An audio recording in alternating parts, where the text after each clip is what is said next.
Unacademy. Let's crack it. Mahabharat की कथा के युद्ध के समय के अंश में एक बड़े वीर बालक की चर्चा होती है। बड़ी प्रशंसा होती है उसकी।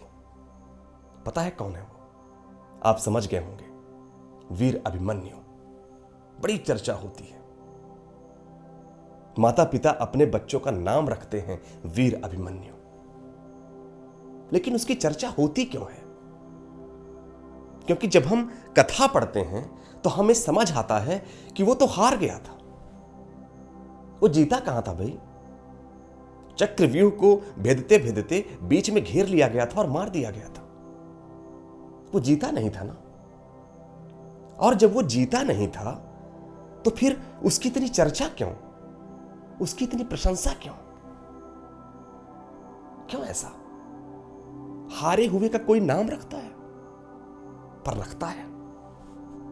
क्यों भाई?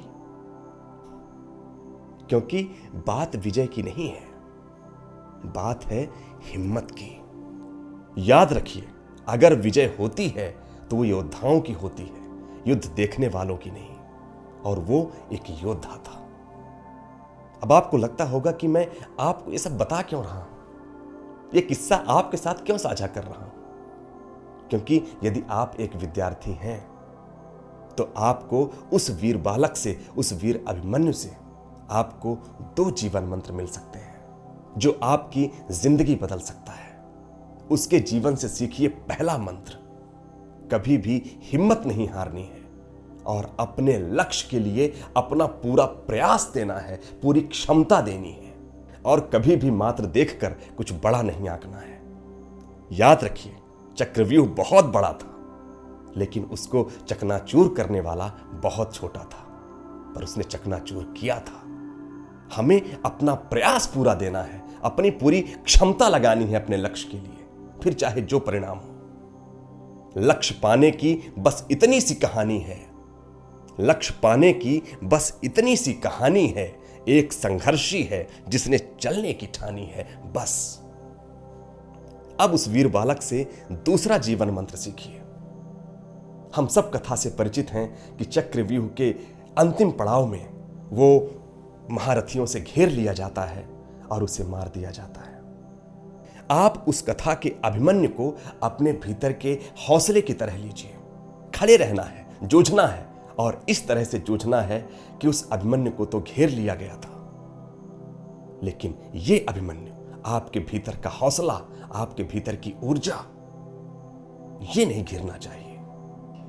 अपने हौसले को निगेटिव थॉट से बचाना चाहिए, क्योंकि सफलता ठीक इसके पीछे होती है।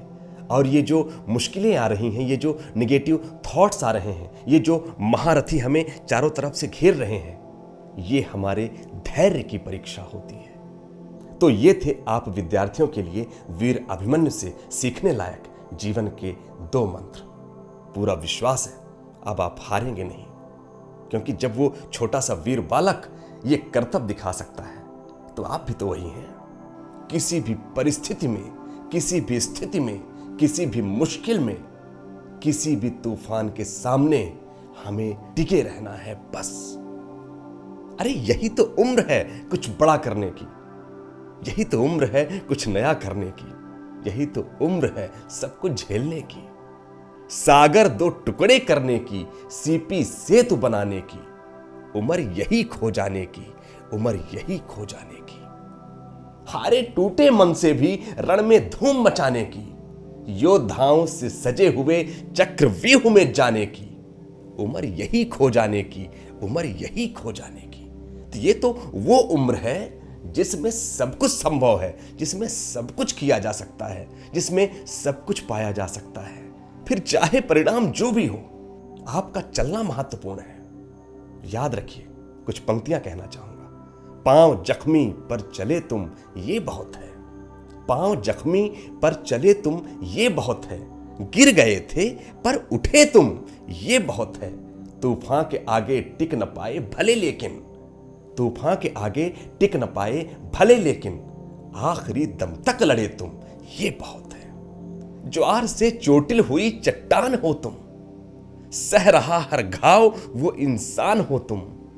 तुम नहीं सीपी जिसे कोई बहा दे, नींव तेरे हौसले की जो हिला दे। क्या हुआ, क्या हुआ यदि लक्ष्य तुम ना भेद पाए? क्या हुआ यदि लक्ष्य तुम ना भेद पाए? नहीं कोई कसर छोड़ी, ये बहुत है। पांव जख्मी पर चले तुम, ये बहुत है। गिर गए थे पर उठे तुम, ये बहुत है। तूफान के आगे टिक न पाए भले, लेकिन आखिरी दम तक लड़े तुम, ये बहुत है। तो बस ठानिए और बढ़ चलिए। धन्यवाद।